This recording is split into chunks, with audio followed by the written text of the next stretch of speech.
Servus Männer, it's Red Pill Germany again. Japan declared recently that it will close its borders once again for foreigners and, well, I should say non-resident foreigners. So if you don't have permanent residence in Japan and you're not a Japanese citizen and you're not on the list, or your country is not on the list of, I think, 11 other countries, mostly Asian countries that are hardly affected at all by our pandemic, yeah, then you are not allowed anymore to enter Japan. So I don't know when the last time was, probably in the Edo period, but Japan right now is closed off to foreigners again. And that will take effect from the 28th of December. So that means if you don't have a flight yet and it doesn't land today, then you're not gonna get into Japan anymore. And that will persist until the end of January, I read today. And who knows for how long this measure will be prolonged. So as of now, it is declared until the end of January. It might be longer. And it has been very strict already. Yeah? If you want to get into Japan, you need a negative test that can only be 72 hours old from, counting from the time that you land or that you immigrate. So you must get a test that is fairly new, and you must get a test where you get the results really fast. Otherwise, like in Germany, in most places, it takes like 5 days before you get the results. So that kind of test is of no use. And the test, you must have the signature of a doctor also, and the seal of a hospital, and so on. So it must be really an official doctor's notice, not just any test result will do, of course. And these tests are usually expensive, and you need to plan ahead really well. And then, once you arrive in Japan, or I should put the past form now already, once you arrived in Japan, you needed to make a new PCR test directly at the airport. And some airports were actually closed because they don't have this. They were closed for international travelers. Domestically, they still operate, but not many airports in Japan have the facilities, this testing center. And then you need a negative test once again. So that's the second negative test within a couple of days. And then, in addition to that negative test, you need to stay in quarantine for 14 days.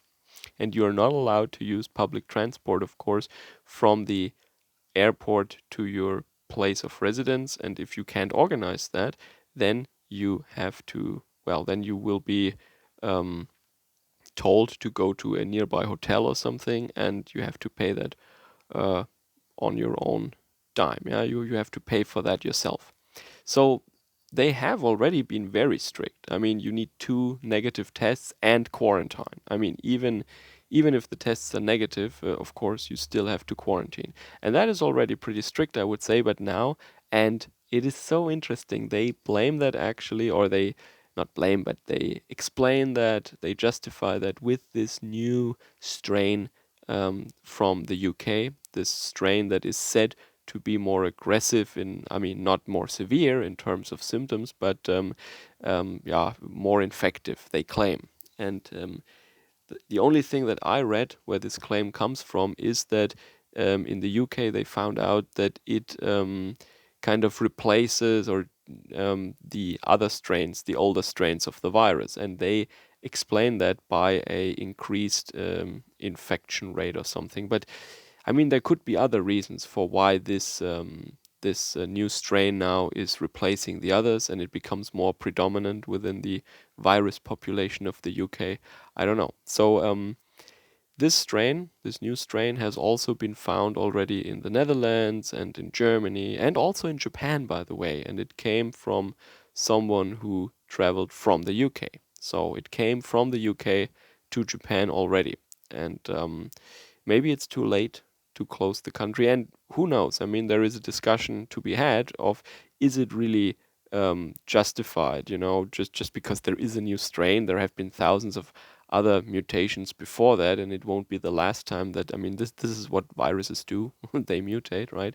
And is that now a justification to just close down borders?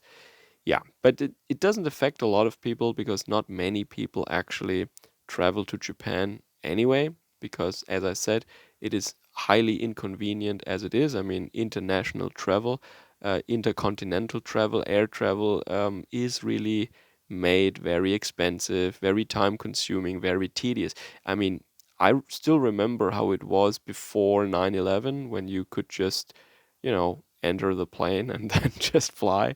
And then people made a big deal and a big fuss about these scanners and all the increased security at airports. But now with these viral tests and quarantine, that is a whole different ball game now. I mean, if you already complained about these scanners and the fact that your luggage is searched and X-rayed, then now you're in for a treat. Because I mean, if you're like, let's say you're a mask nah, you're someone who refuses to wear masks, yeah, then you just can't enter the airport. And you have to wear a mask at all times, and during the flight, while you're at the airport, at all times, really. And in Japan, there is also a quarantine officer that follows you around. So at no point in time, from the moment when you leave the plane, you are unwatched. You're under supervision the entire time, and yeah, that is how it is now. And also, as it comes when it comes to the UK, I should add actually, it is highly suspicious to me, or just very convenient, that just while the European Union is, yeah, d- during discussions or is engaged in discussions and negotiations with the UK about Brexit and trade deals and so on, that just at that moment it occurs to them that they should close the borders now and create a lot of problems for the country. And while this same strain has been found in the Netherlands and there are no special um, deals, or there is no special treatment or tighter restrictions from the side of Germany when it comes to the Netherlands. So maybe that was just a little bit of muscle flexing, a little bit of power play at the last meters of the negotiation marathon. It was like, look what we can do if we want to, or look what happens if we decide to not play nice anymore with you. Because of, yeah, the European Union is a important market for the UK. They export things to the European Union and they get a lot of their stuff. A lot of their imports are, of course, coming from the continent. So if that trade is interrupted, if these supply chains get interrupted, there is more trouble for the UK than vice versa, of course. And maybe this is why they did that. But anyway, Japan is following now. As I said, I find it very interesting that first time in a long time, I think, that Japan really closes its borders to foreigners.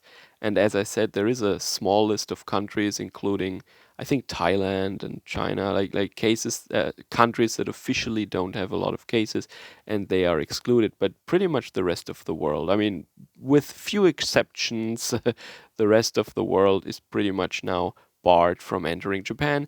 As I said, unless you're just returning and you're a long-term resident, or you are a Japanese citizen, in fact, then you can still come in.